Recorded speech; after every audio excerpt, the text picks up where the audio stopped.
Bradesco. Entre nós, você vem primeiro.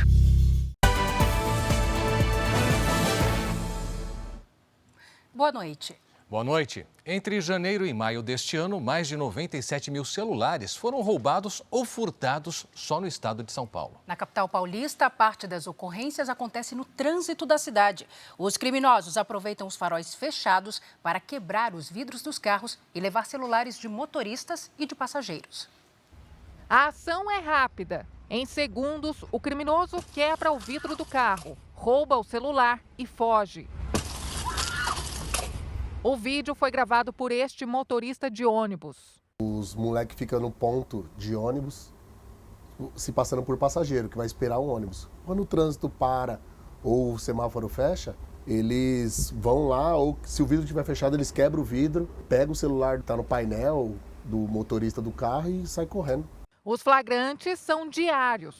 Eu já vi mulher chorando, gritando, desesperada por causa que perdeu o celular, né?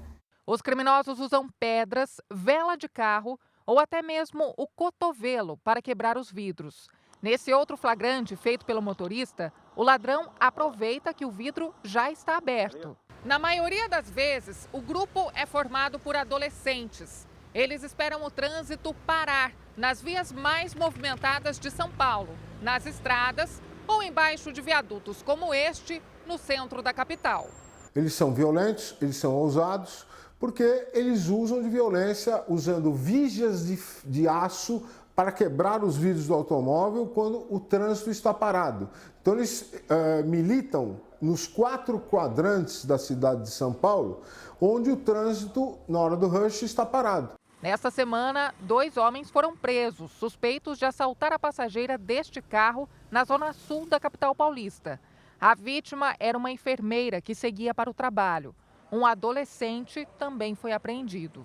Se a população entender que deve evitar de usar o celular distraidamente nas vias públicas, ou a pé, ou nos automóveis com o celular no painel aqui, ajuda muito.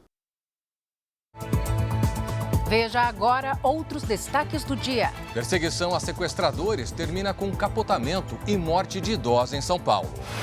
Helicóptero com 6 bombeiros faz pouso forçado às margens do rio Araguaia. Detentos provocam incêndio durante rebelião em presídio na Grande São Paulo. Apagão tecnológico ainda causa transtornos em aeroportos dos Estados Unidos. Uma semana após atentado, ex-presidente Donald Trump participa de novo comício. Medalhistas olímpicos do judô brasileiro começam a treinar na França. Público jovem aquece o mercado dos discos de vinil. Faturamento no Brasil chegou a 11 milhões de reais.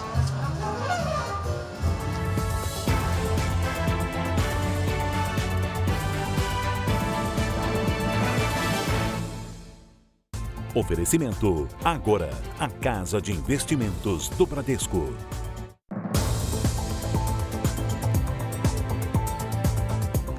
Uma idosa morreu após ser sequestrada na Grande São Paulo. Ela e o marido foram colocados no porta-malas do próprio carro.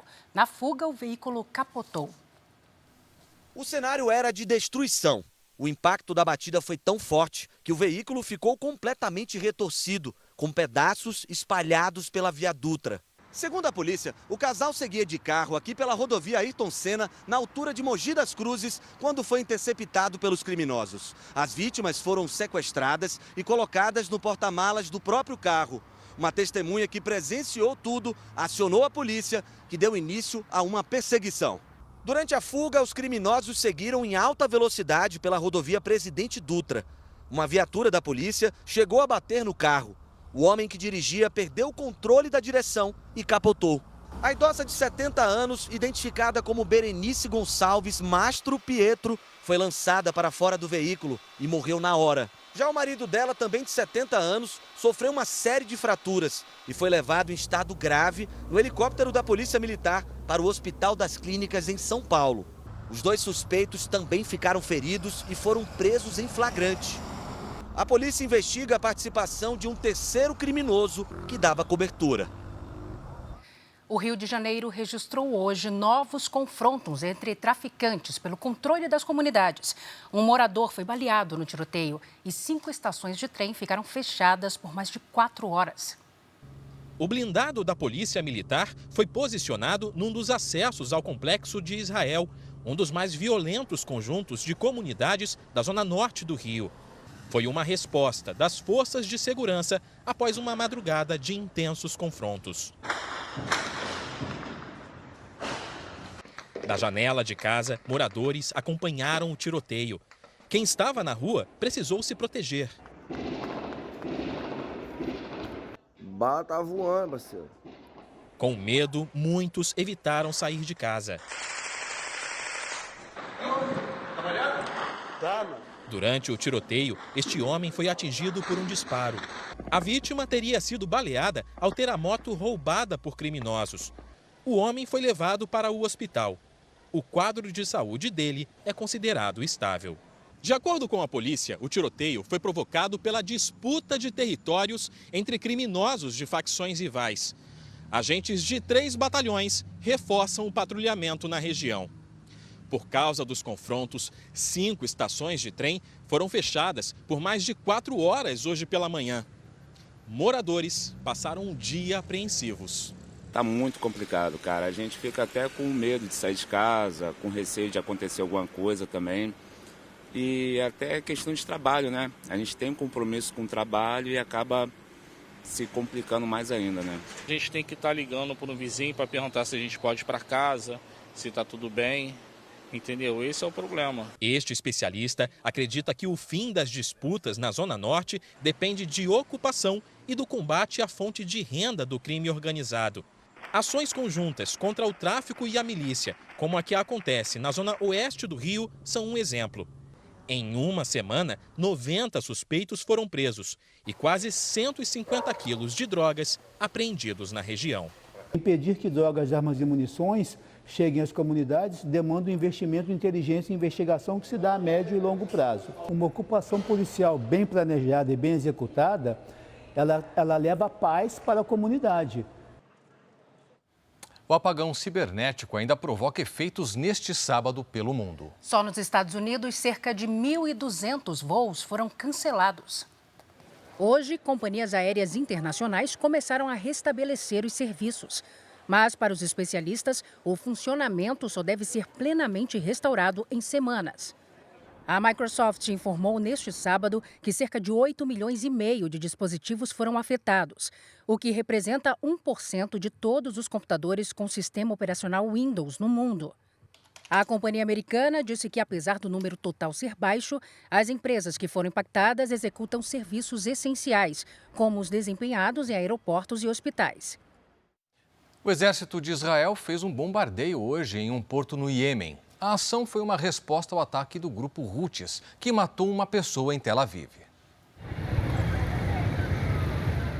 O exército israelense afirmou que alvos militares foram atingidos na cidade portuária de Rodeida, um reduto dos Houthis a mais de 2.000 quilômetros de Israel. O bombardeio é uma resposta não só ao ataque com um drone que matou um israelense ontem em Tel Aviv, mas a outras ofensivas realizadas pelos terroristas no território de Israel. Toda a operação foi acompanhada pelo primeiro-ministro Benjamin Netanyahu. O ministro da Defesa afirmou que o bombardeio no Iêmen deve servir como uma mensagem clara àqueles que pretendem atacar Israel. Aqui no Brasil, um helicóptero do Corpo de Bombeiros fez um pouso forçado às margens do rio Araguaia, no oeste de Goiás, perto da divisa com Mato Grosso. Turistas registraram o momento. A aeronave fazia um patrulhamento na região. O vídeo, gravado por celular, mostra o momento em que o helicóptero bate no solo. 6 militares estavam a bordo, apenas o piloto se feriu. O Corpo de Bombeiros classificou o incidente como pouso de emergência. As causas ainda não foram esclarecidas. Um abrigo para indígenas venezuelanos refugiados em Belém é alvo de denúncia do Ministério Público Federal. O espaço é administrado pela Prefeitura da capital paraense, com recursos federais, e está em situação precária. Infiltrações, bebedouros quebrados e muitos improvisos nas instalações. Banheiros sujos e sem condições de uso.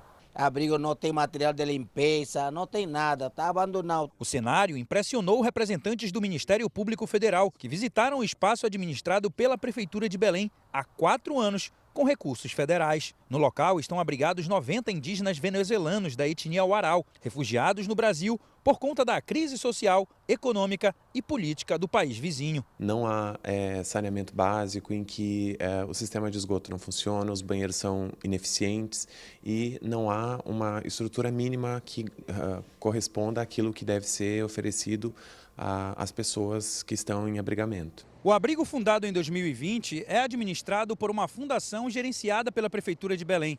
O município recebe do governo federal R$1.400.000 para oferecer abrigo e cuidados para os indígenas Huaral.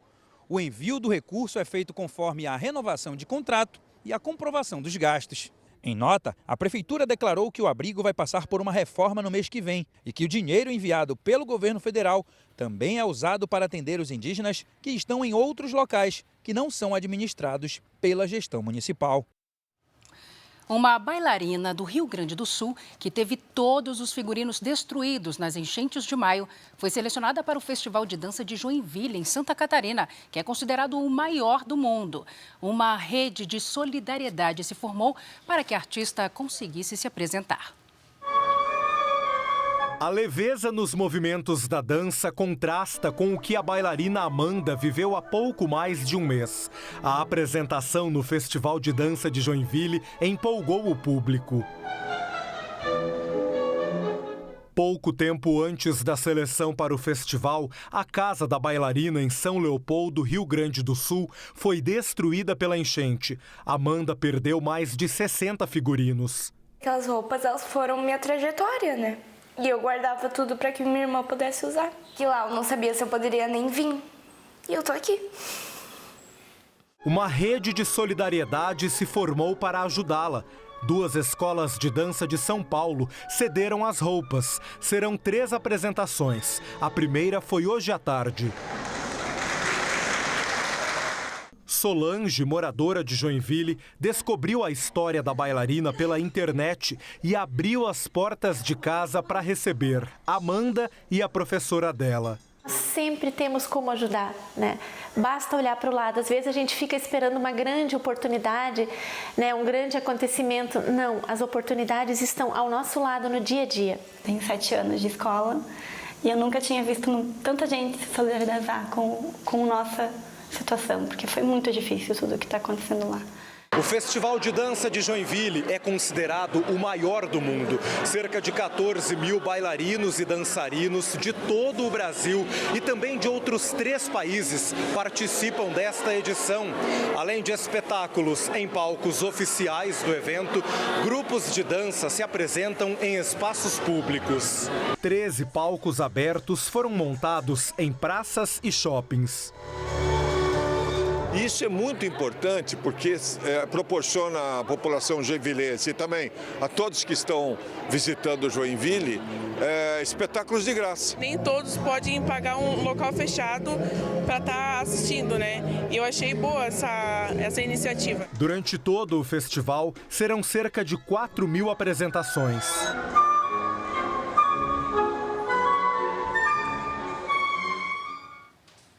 Mesmo sem ser banhado pelo mar, o período de férias de julho em Goiás é marcado pela temporada do Araguaia, a praia dos goianos, viu? A região oferece opções que vão de barracas a hotéis luxuosos. A expectativa é que neste mês mais de 1 milhão de turistas passem por lá. Goiânia fica a cerca de 1.000 quilômetros do mar, mas a pouco mais de 300 quilômetros também tem praia. De água doce, quentinha e areia bem fina. Estamos no Araguaia. A temporada começa em pleno inverno brasileiro. Como quente, por aqui sempre é. O que muda é que para de chover e o nível do rio baixa. Aí surgem as praias, tão cobiçadas pelos goianos. E o trajeto é feito pelo rio mesmo. É lindo, né? Isso descansa a cabeça, descansa a gente, é uma delícia. A viagem também pode ser feita de moto aquática, boia e até de helicóptero. São vários acampamentos ao longo do rio. Este aqui existe há mais de 30 anos e reúne 110 pessoas. Em fevereiro já não tinha mais vaga para ninguém. Nesse acampamento são 37 barracas. Agora uma barraca diferente, não daquelas mais rústicas que nós somos acostumados a ver. Todas elas têm um banheiro individual, uma suíte, inclusive com chuveiro. O quarto fica aqui dentro dessa tenda. Aqui tem uma cama de casal, uma cama de solteiro e um aparelho de ar-condicionado, porque só assim para suportar o calorão que faz aqui nessa época do ano. Sorte que o rio fica ali ao lado para conversar com os amigos, fazer um churrasco, dançar um forrozinho.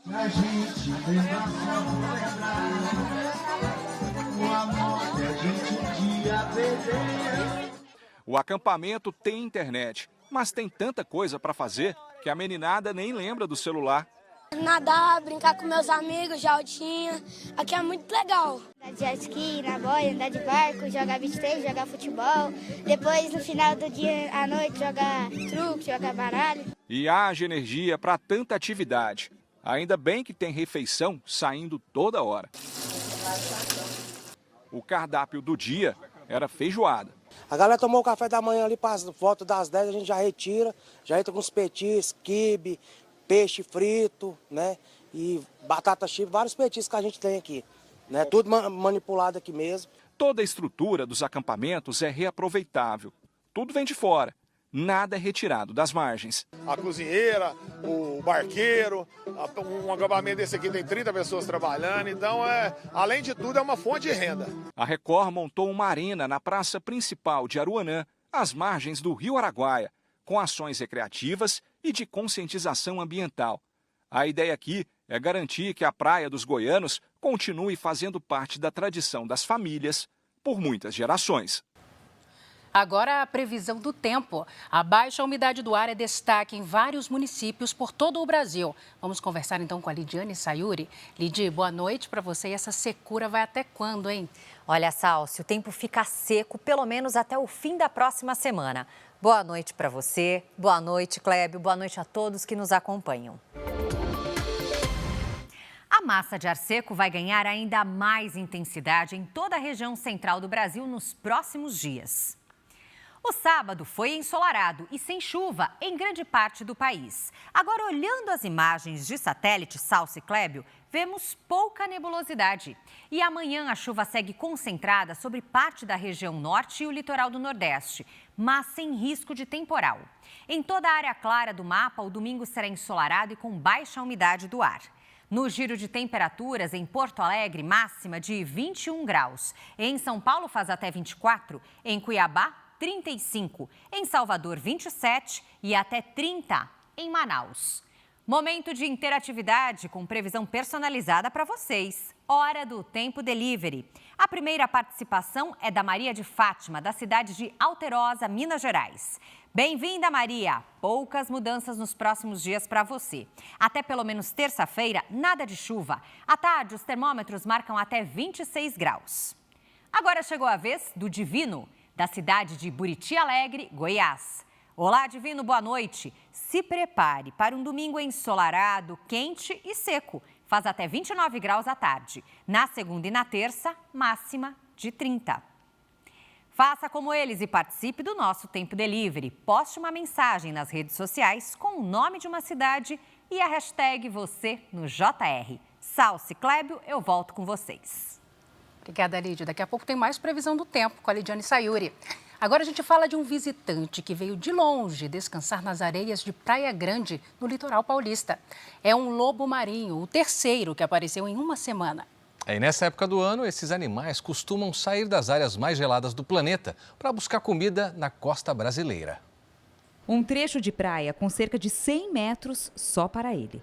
A área isolada garante o merecido descanso. A placa pede silêncio, já que as praias paulistas costumam ficar movimentadas até no inverno. Vim trazer meu netinho que está de férias, né, para soltar pipa, e a gente viu essa movimentação, aí vim ver esse rapazinho que está dormindo ali, né, sossegado, tudo. O pessoal falou que era um lobo marinho, é um lobo marinho. Esse você nunca tinha visto? Não, nunca tinha visto. Você já tinha visto?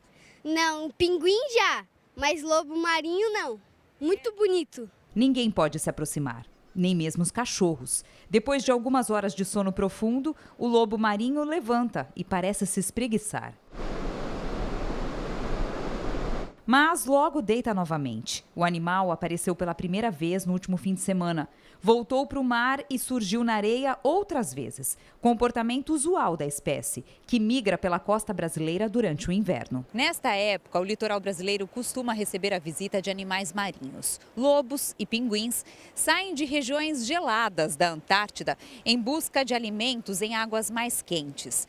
É uma viagem longa, por isso aproveitam a areia da praia para descansar. Um animal de grande porte, um animal topo de cadeia alimentar, é positivo, né? A gente vê a presença desse animal, um animal saudável, né? Procurou ali a costa, está descansando e vai continuar a sua migração. No ano passado, não houve registro de lobos marinhos no litoral sul paulista. Só essa semana já são 3.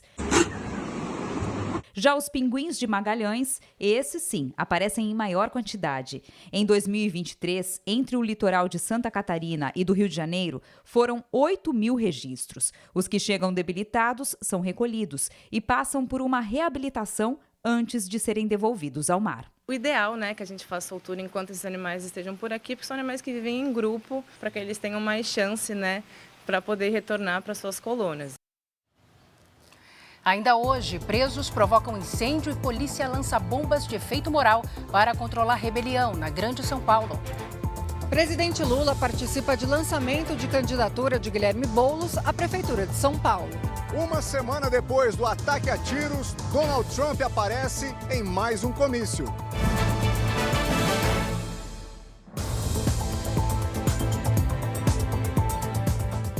O presidente Lula iniciou hoje em São Paulo a participação na campanha de aliados que disputam as eleições municipais deste ano. Na companhia de ministros e do vice-presidente Geraldo Alckmin, Lula esteve pela manhã em São Bernardo do Campo, no ABC Paulista, para lançar a candidatura de Luiz Fernando Teixeira à prefeitura da cidade. À tarde, na capital paulista, Lula participou do lançamento da candidatura do deputado federal Guilherme Boulos, do PSOL, à prefeitura da maior cidade do país. Uma eleição, ela não é apenas um momento de você pedir voto.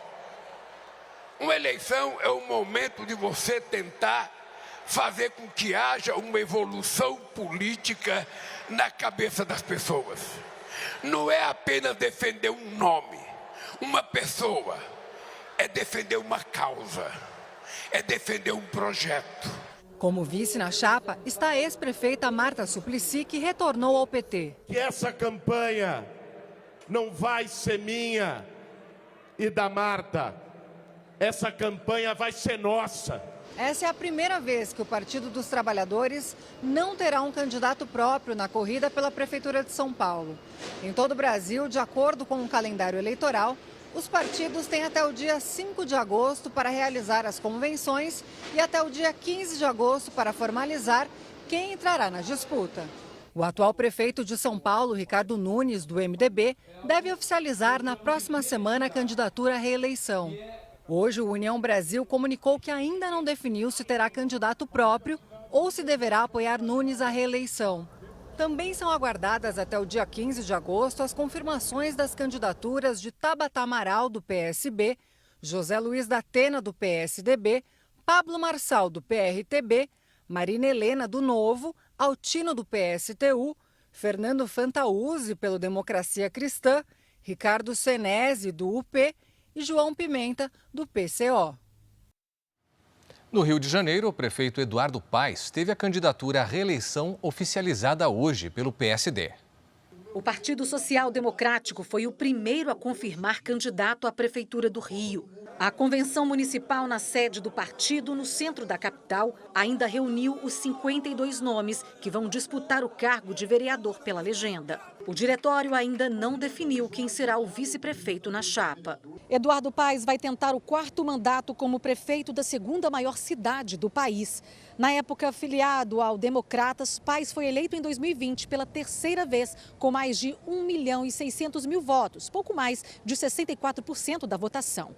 Antes disso, ele foi prefeito do Rio 2 vezes seguidas, de 2009 a 2017. A gente quer que o Rio possa voltar a crescer da maneira que precisa e que possa ocupar esse lugar de protagonismo que sempre teve no Brasil. Isso significa, na prática, melhores serviços para a população e novos investimentos para a cidade. Na próxima semana, outras 3 legendas também vão definir os candidatos à prefeitura. Na segunda-feira, a convenção do PL deve confirmar Alexandre Ramagem. No mesmo dia, o Partido Novo vai anunciar a candidatura de Ana Carolina Esponza. E na quarta-feira, Tarcísio Mota deverá ser confirmado pelo PSOL como candidato à Prefeitura do Rio de Janeiro. Outros 6 partidos ainda não oficializaram representantes, mas já definiram pré-candidatos. São eles Juliette Pantoja, do Unidade Popular, Dani Balbi, do PCdoB, Rodrigo Amorim, do União Brasil, Marcelo Queiroz, do PP, Ciro Garcia, do PSTU e Henrique Simonardi, do PCO. Em Belo Horizonte, a candidatura de Fouad Noman à reeleição para a prefeitura também foi oficializada hoje. Fouad Noman tem 67 anos, é economista e escritor. Foi vice-prefeito de Belo Horizonte na gestão anterior e assumiu a prefeitura da capital mineira quando o então prefeito Alexandre Calil deixou o cargo para disputar o governo de Minas nas últimas eleições. No início do mês, ele revelou que está com câncer e que não desistiria da disputa. Nós temos primeiro que concluir as obras que nós começamos. Nós temos obras importantes, por exemplo, do anel rodoviário, que nós sabemos que hoje é talvez o maior problema de trânsito de Belo Horizonte. Fouad foi o primeiro pré-candidato confirmado na disputa. O candidato a vice-prefeito pelo PSD não foi anunciado na convenção. O nome para compor a chapa será indicado pelo União Brasil. Outros 9 partidos anunciaram que terão candidatos na disputa pela Prefeitura de BH. Os nomes devem ser oficializados nos próximos dias. Nesta semana, 2 legendas irão oficializar os candidatos. São eles, o vereador Gabriel Azevedo, do MDB, e a secretária estadual de Planejamento e Gestão, Luísa Barreto, do Novo. Outros nomes que serão definidos na disputa são o deputado estadual Mauro Tramonte, do Republicanos, o deputado estadual Bruno Engler, do PL, o senador Carlos Viana, do Podemos, o ex-deputado estadual João Leite, do PSDB, a deputada federal Duda Salaber, do PDT, o deputado federal Rogério Correia, do PT, e o professor Anderson Rocha, do PSTU. O aumento do número de idosos que vivem sozinhos é um desafio mundial. No Japão, 30% da população tem mais de 65 anos. Antes de perder a mãe e a irmã mais velha, o ex-empresário Shiro Asano tinha uma vida agitada. Gostava de viajar por vários cantos do Japão. Apaixonado por fotografia, passou a colecionar principalmente fotos de insetos em busca de novas espécies. Perto de fazer 84 anos, o Sr. Asano vive há 9 anos sozinho neste apartamento em Tóquio. E um dos hobbies preferidos dele é pesquisar insetos de todos os tipos. Ele inclusive tira fotos e faz as consultas ali nas enciclopédias. Agora, aposentado e vivendo sozinho, Asano se queixa da solidão. É triste aos sábados e domingos. Enquanto as pessoas voltam felizes para casa, eu me sinto abandonado, diz Asano. Assim como ele, cerca de 7 milhões de idosos vivem sozinhos no Japão. Até 2050, esse número deve subir para 10 milhões, representando 20% de todos os lares. Mas a tendência é mundial e pode alcançar mais de 1 bilhão de idosos em todo o mundo, segundo a Organização das Nações Unidas. No Brasil, onde quase 12 milhões de lares são unipessoais com apenas um morador, estima-se que cerca de 5 milhões sejam de idosos. Apesar de todos os desafios com o aumento dos custos de saúde e previdência, o economista Hiroshi Yoshida vê algumas soluções. Desde a criação de serviços e negócios voltados aos mais velhos, até a inserção dos próprios idosos nessas frentes de trabalho. O Japão tem investido em medidas para incentivar os nascimentos, mas até esses bebês formarem parte da população ativa, levaria cerca de 20 anos. Enquanto isso, poderíamos criar uma sociedade mais participativa, onde os idosos se somariam à força econômica e de bem-estar, mesmo morando sozinhos, diz ele. Dessa forma, idosos como o Sr. Asano seriam fundamentais à economia. Ele não reclama, mas confessa, se pudesse, gostaria de não viver sozinho. E estreia nesta segunda-feira, às 10h45 da noite, a nova temporada de um dos programas mais premiados da TV brasileira, o Repórter Record Investigação. E o primeiro programa investiga um crime que abala famílias, principalmente nas periferias de todo o país. É o desaparecimento forçado de pessoas depois de abordagens da polícia.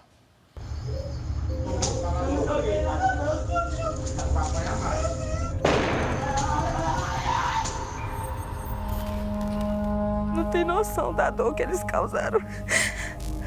É um caso de desaparecimento forçado. Eles sumiram em razão da abordagem dos policiais militares. Só quem perde sabe. E eu não pude nem enterrar. A busca foi incansável, mas não conseguimos nada. De que forma pegaram e mataram minha filha? Como? O corpo a gente não vai achar mais. Não acha, não. Desaparecidos forçados. Na estreia da nova temporada do Repórter Record Investigação. Veja a seguir, imagens exclusivas mostram o influenciador Vitor Bellarmino depois de acidente que matou um homem que tinha acabado de casar no Rio de Janeiro. Judô do Brasil faz o primeiro treino em solo olímpico.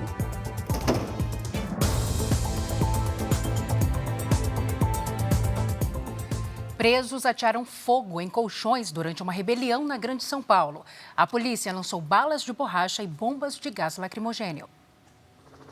Na imagem gravada pelo helicóptero da Record, era possível ver de longe a fumaça causada pelo incêndio na rebelião em Franco da Rocha, na Grande São Paulo. Na ala interna da cadeia, os detentos carregavam colchões que foram atirados no fogo. Policiais armados, com armas que disparam balas de borracha, se posicionaram no telhado da penitenciária. Um deles atirou uma bomba de gás.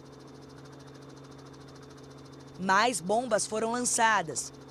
Neste momento, os presos correram para o canto do pátio da cadeia. Eles se protegeram com os colchões que não foram incendiados. Um dos policiais que caminhava no teto da cadeia caiu do telhado, que cedeu com o peso. Este preso tentou jogar pedaços de madeira nos agentes. Repare que ele tinha uma faca nas mãos. Do lado de fora, familiares dos presos reclamavam da falta de informações. Eles não dão informação nenhuma, a família fica assim, sem saber de nada. Tem feridos, quem é os feridos? Pouco antes das 14h, a polícia alcançou a ala interna. Os presos se renderam. Logo em seguida, os bombeiros entraram no local e apagaram o incêndio. A mulher de um detento estava dentro do presídio quando tudo começou. Começou a gritaria, fogo e o pessoal começou a correr. Eu senti muito medo, muito medo. Não foi revelado o motivo da rebelião que terminou sem reféns. 3 presos ficaram feridos e foram encaminhados para hospitais aqui da região. Outros 4 receberam atendimento médico aqui no local porque inalaram fumaça durante o incêndio. Segundo a Secretaria da Administração Penitenciária, o local tem capacidade para 914 detentos, mas abrigava quase 1.400. O Jornal da Record teve acesso com exclusividade a novas imagens do influenciador Vitor Bellarmino, depois do acidente que matou um homem que tinha acabado de casar no Rio de Janeiro. Nas imagens, o influenciador entra com um carro de luxo em um condomínio. Repare que o capô está amassado e o para-brisa quebrado. Ele manobra e estaciona o veículo. Alguns minutos depois, o carro volta de ré e encosta ao lado da calçada. Repare a presença de um outro homem. Um deles entra na casa e sai com outro carro. Os dois entram no segundo veículo e vão embora. Esse seria o início da fuga do influenciador. Vitor Bellarmino segue foragido da polícia. O acidente foi no último sábado, no Rio de Janeiro. Nos Estados Unidos, uma mulher que passou 43 anos presa teve a condenação anulada e foi liberada. Sandra Remy, do Missouri, foi presa no início dos anos 80 por assassinato. Ela deveria cumprir prisão perpétua por esfaquear uma mulher em uma biblioteca, mas sempre negou o crime. A polícia nunca encontrou testemunhas ou uma possível motivação que a ligasse ao assassinato. No mês passado, o juiz considerou que as provas apresentadas pelos advogados de Sandra atestavam a inocência dela e determinou a soltura, apesar do procurador-geral do estado tentar mantê-la na prisão. Sandra hoje tem 64 anos. Ela se tornou a mulher que ficou mais tempo presa injustamente na história dos Estados Unidos.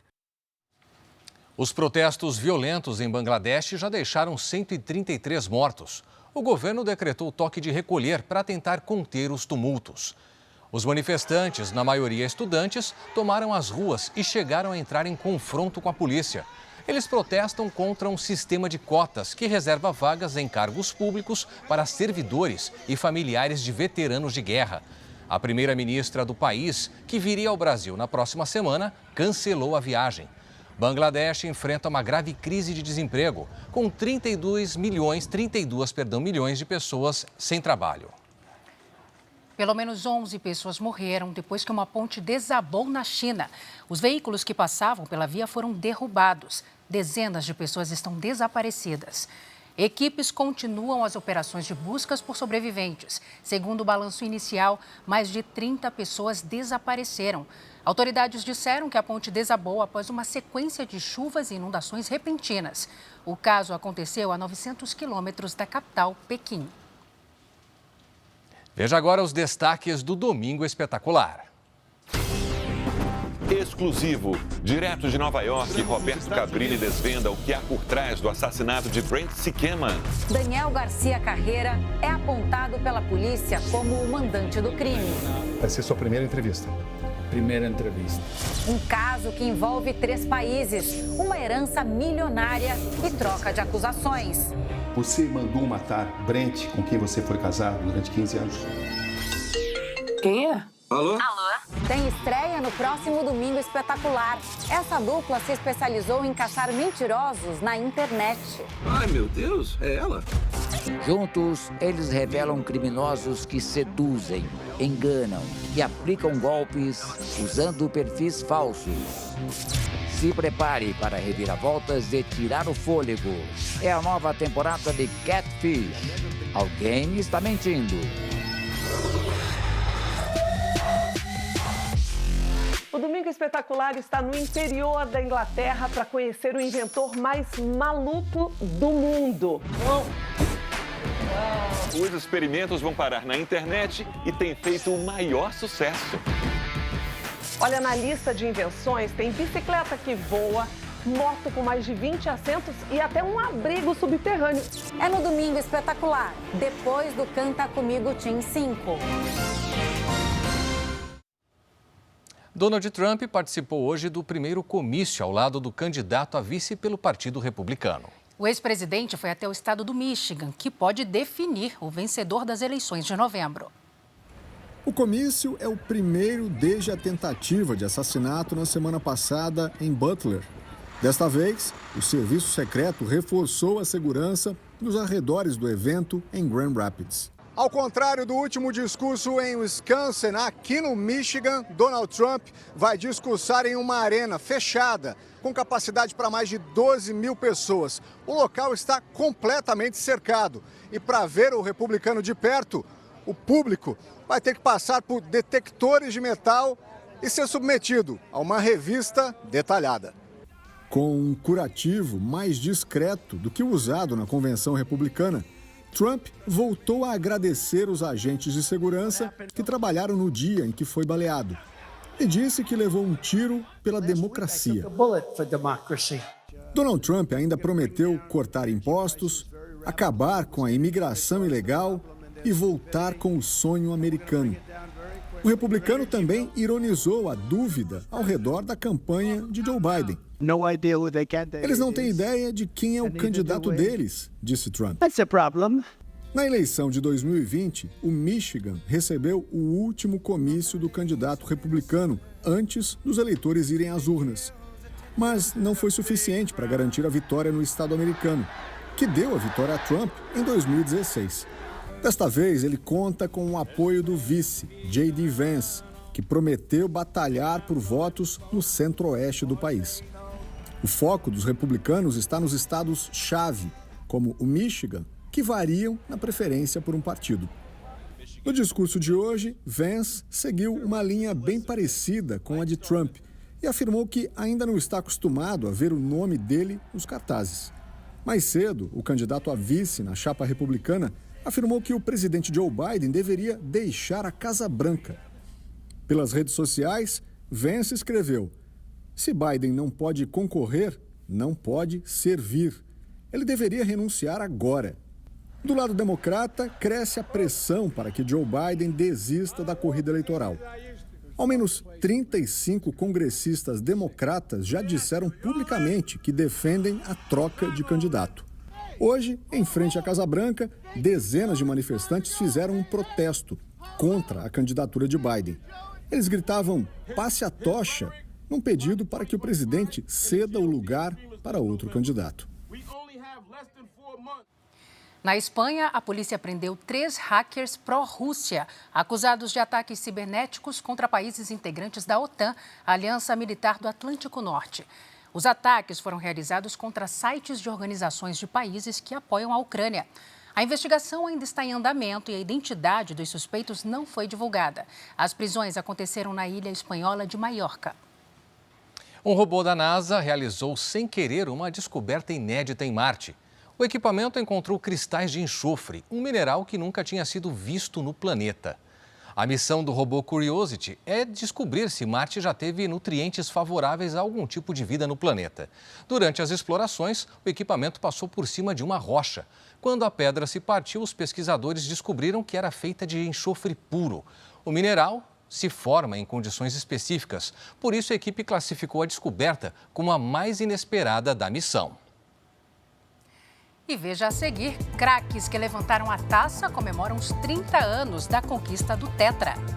Em Mato Grosso do Sul, rios estão secando pela falta de chuva. A estiagem já afetou pelo menos 4 rios de Mato Grosso do Sul. Sem água, vários trechos se transformaram em valas completamente secas. No Pantanal, as águas do rio Miranda estão baixando dia após dia. O nível já está 6 metros abaixo do normal. Há um mês, o Jornal da Record mostrou o impacto da falta de chuva no Rio Perdido. Agora, neste trecho, só restou uma poça d'água. Em Corumbá, no coração do Pantanal, o nível do Rio Paraguai está tão baixo que já começa a afetar a navegação de grandes embarcações. Pela primeira vez, a Agência Nacional de Águas emitiu alerta para a seca, considerada a pior dos últimos 70 anos. Este local é uma área de transição entre Cerrado e Mata Atlântica. Aqui, o Rio da Prata, conhecido pelas águas cristalinas, está cheio. Isso porque ao redor deste local existem várias nascentes que jorram água em abundância para cá. Mas a alguns quilômetros, o cenário que a gente encontra deste mesmo rio hoje está bem diferente. Difícil acreditar que este é o local por onde passava o Rio da Prata. Um corredor que secou completamente em mais de 7 quilômetros. Isso por causa do regime de chuvas, que ficou muito abaixo do esperado para este ano. A gente tem a certeza que é assim por conta da ausência da chuva, né? Ele não é um sumidouro, ele não cai, né? A água vem, para e ela vai infiltrando o solo lentamente. A Polícia Militar Ambiental realizou uma inspeção na região para entender se houve impacto humano no local. A gente tem algumas hipóteses, né? Erosão, desmatamento, né? Desmatamento principalmente da mata ciliar, presença de gado em APP, mas após a vistoria a gente constatou que não há intervenção humana nenhuma na região, então a gente conclui que são causas naturais. O Rio da Prata é um dos mais famosos do país e atrai turistas o ano todo. Fica ao lado de Bonito, a capital do ecoturismo. É bem impactante você ver um rio bonito como esse, né? Largo, um dos maiores rios aqui de Bonito, saber que daqui a 7 quilômetros, superficialmente, você não pode mais avistar ele. Esta é uma propriedade particular que se transformou em uma unidade de conservação. Lá na fazenda, a água nasce a 24 graus o ano todo. Isso mostra que ela está vindo de uma camada muito profunda. A gente precisa melhorar muito a proteção das nascentes, tá? Das matas ciliares e da nascente. O serviço de ecossistemas que a natureza nos presta, ele sempre vai existir se a gente ter a manutenção da natureza. Então, a gente cuidar, está cuidando da gente mesmo. E esse quadro de estiagem deve piorar em partes de Mato Grosso do Sul. Após 2 ondas de frio, o centro-sul do país deve passar por um período de veranico. Vamos conversar novamente com a Lidiane Sayuri para entender melhor o que é esse fenômeno. Salsi, o veranico acontece quando as temperaturas ficam 5 graus ou mais acima da média por pelo menos 5 dias consecutivos, principalmente durante o outono e o inverno. Temos um novo bloqueio atmosférico sobre a região central do Brasil. Esse bloqueio é o ar seco que se instala sobre grandes áreas do país. O dia amanhece com o sol entre nuvens e quando temos esse ar seco, a circulação de ventos passa a ser no sentido anti-horário e de cima para baixo. Essa movimentação espanta as nuvens e sem nuvens, os raios do sol chegam rapidamente ao solo, por isso esquenta tão rápido. Até pelo menos dia 25 de julho, toda a faixa oeste dos estados da região sul e o interior de Mato Grosso do Sul devem registrar temperaturas 5 graus ou mais acima da média. Os termômetros devem variar entre os 26 e os 36 graus nessas áreas. No restante da região sul e em boa parte das regiões centro-oeste e sudeste, o calor não será tão intenso. As temperaturas ficam de 3 a 5 graus acima do normal.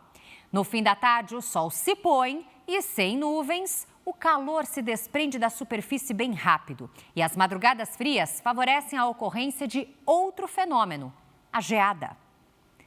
Nos próximos dias, as serras Gaúcha, Catarinense e da Mantiqueira devem registrar temperaturas próximas de 0 grau logo cedo. Clébio, Salsi. Obrigada, Lidy. E agora o futebol. Pela 18ª rodada do Campeonato Brasileiro, o Flamengo levou a melhor contra o Criciúma, ao vencer de virada por 2-1. Na Arena Mané Garrincha, em Brasília, uma multidão rubro-negra. Quase 60 mil pessoas.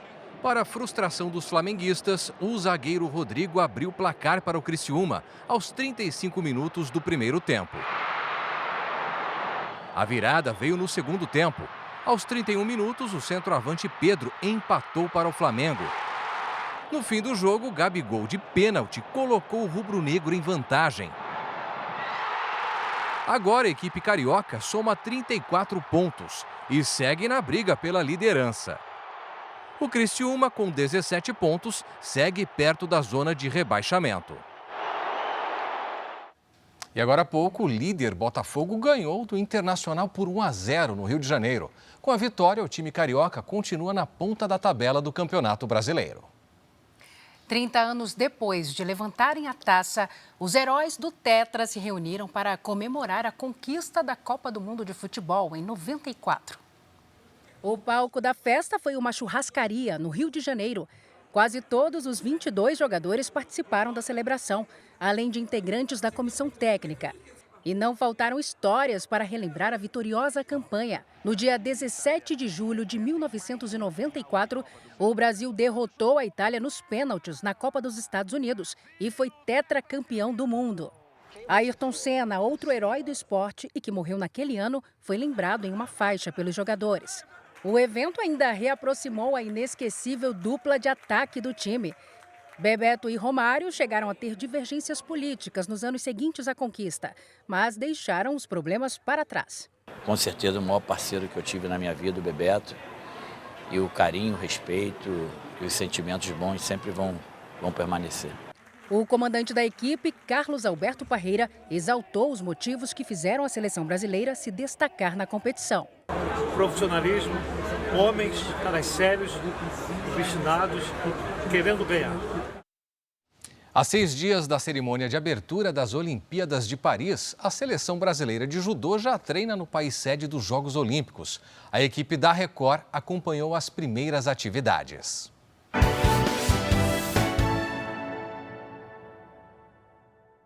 O tatame verde e amarelo é um velho conhecido da equipe de judô. O clube em Saint-Geneviève, nos arredores de Paris, é a casa dos judocas brasileiros. 6 dos 13 atletas da equipe já chegaram e fizeram o primeiro treino em solo olímpico. Sorrisos, música para relaxar, tudo isso até a hora da luta. E não tem moleza, haja força e técnica para derrubar o adversário. Tudo sob o clima quente do verão europeu. Calor do verão de Paris e também da torcida. Os judocas brasileiros sabem que vão encontrar um público apaixonado pela modalidade. A França carrega a tradição de ser o segundo país com o maior número de medalhas olímpicas no judô, atrás apenas do Japão. Dona de um ouro olímpico no Rio em 2016, Rafaela Silva conhece bem a energia da torcida francesa, que já esgotou os ingressos para as provas da modalidade. Com certeza, acho que vai ser uma competição bem disputada e a torcida vai estar lá vibrando junto com a gente, dentro e fora do tatame. Daniel Cariguini conquistou a prata no Grande Slam de Paris no ano passado. Agora, ele volta com novos objetivos. França e Japão são 2 dos grandes slams que acontecem mais tradicionais que tem no judô. Então, acho que tem tudo aí, conseguir a medalha em Tóquio. Eu acho que minha expectativa é sair daqui com mais uma medalha. Bronze na última edição das Olimpíadas em Tóquio, ele sabe que dessa vez a força que vem da arquibancada será ainda mais especial. Vai ser muito diferente, porque quando eu comecei o judô, o sonho da minha mãe era me ver numa Olimpíada, né? E na época ali de Tóquio ela já tinha comprado tudo, passagem, ingresso e tudo mais. E daí anunciaram que não ia ter torcida. Primeira vez que ela vai sair para vir me assistir aqui em Paris, né? Minha mãe que gosta mais de judô do que eu. E um dos prédios mais famosos do país completou 115 anos. Por mais de um século, o Teatro Municipal do Rio de Janeiro foi palco de grandes artistas do Brasil e do exterior. E até hoje se reinventa para continuar atraindo gerações de espectadores. Um prédio imponente, considerado um marco arquitetônico e cultural no Brasil, além de uma das principais casas de espetáculo da América Latina. Homens de fraque, né, de terno, gravata, com aquelas cartolas, e as mulheres vinham com aqueles vestidos, né? Era um Rio europeu. São 115 anos chamando a atenção pela beleza e pela produção artística. A sapatilha já gasta é de quem viveu muitos momentos importantes. Cláudia Mota é a primeira bailarina do Teatro Municipal do Rio. Teatro é a minha casa. Eu costumo dizer que aqui eu me criei, me formei e me profissionalizei. O Teatro Municipal do Rio de Janeiro foi construído inspirado na Ópera de Paris. Ao longo dos anos, recebeu nomes importantes da música e da dança. Artistas brasileiros e internacionais que fizeram parte da história, como o compositor e maestro Heitor Villa-Lobos. Apostar na inovação é um dos segredos da equipe para atrair cada vez mais pessoas ao teatro. O Teatro Municipal ele sempre se reinventa e chega aos seus 115 anos mais novo do que nunca. Desde o ano passado trabalha como oficina festival de ópera, onde a gente pega grandes títulos e transforma em concertos cênicos mais inovadores, né? Felizes de formar parte da juventude do Teatro Municipal. Esperamos ficar aqui acompanhando o teatro muitas vezes mais.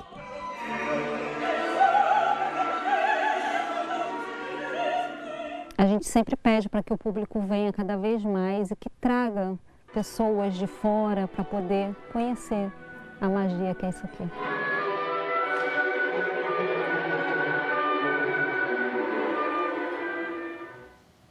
E o velho vinil está de volta às paradas de sucesso. As vendas dos tradicionais LPs mais que dobraram de 2022 para 2023, gerando um faturamento de 11 milhões de reais. O que chama a atenção é a quantidade de jovens que procuram as antigas bolachas para ouvir música. Um capricho da música tocada que encanta gerações, às vezes por força de detalhes. As pessoas adoram ali quando colocam a agulha no disco, começa aquele ruidinho, o famoso chiado do vinil. O Leonardo veio comprar mais discos de vinil para somar a coleção dele de 2.500 LPs. Entende fácil o aumento de pessoas mais jovens interessadas nesse tipo de disco. Público jovem interessado em música realmente, né? Você vê que alguns eventos de cantores, por exemplo, de MPB, tem um público jovem numa crescente acompanhando mais. Um levantamento divulgado pela Federação Internacional da Indústria Fonográfica revelou um crescimento de 136% nas vendas de LPs no Brasil de 2022 para 2023.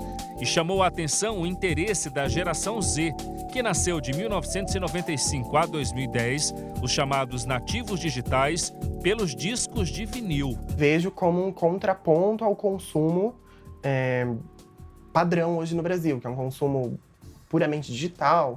As vendas de discos, em geral, representaram apenas 0,6% do total das receitas da indústria fonográfica brasileira em 2023. Porém, atingiram seu maior patamar desde 2018, com faturamento de 16 milhões de reais. Crescimento puxado principalmente pelas vendas de LPs, que alcançaram 11 milhões de reais. O Gabriel, que é da geração Z, coleciona vinil desde os 14 anos de idade. Gostou tanto que resolveu trabalhar com a produção de LPs. É sócio de um selo que já conta com 25 discos. Além do atributo estético de ser um objeto indie, muito bonito, muito postável, muito instagramável, o vinil também é um objeto que tem uma potência cultural descomunal. Eu vejo dessa forma. Essa loja de discos de época em São Paulo viu o estoque diminuir drasticamente nos últimos anos com o movimento de volta ao vinil. O acervo chegou a ter 1,5 milhão de exemplares. Hoje, não passa de 700 mil, não apenas pelo vinil em si, mas pelo conjunto da obra. Pegar o disco, colocar na vitrola para ouvir um som diferente, de outro tempo, com muita história envolvida.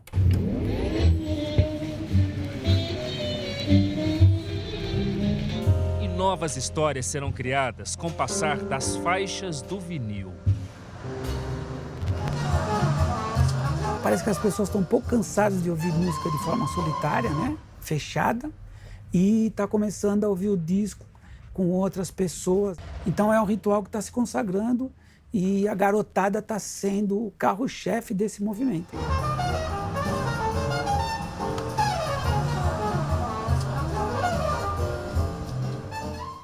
O Jornal da Record termina aqui. A edição de hoje na íntegra e também a nossa versão em podcast estão no Play Plus e em todas as nossas plataformas digitais. Fique agora com Heróis Eternos e logo após os melhores momentos de A Rainha da Pérsia, tem Super Tela com o filme Sobreviver à Noite. Imperdível, hein? Boa noite para você. Boa noite.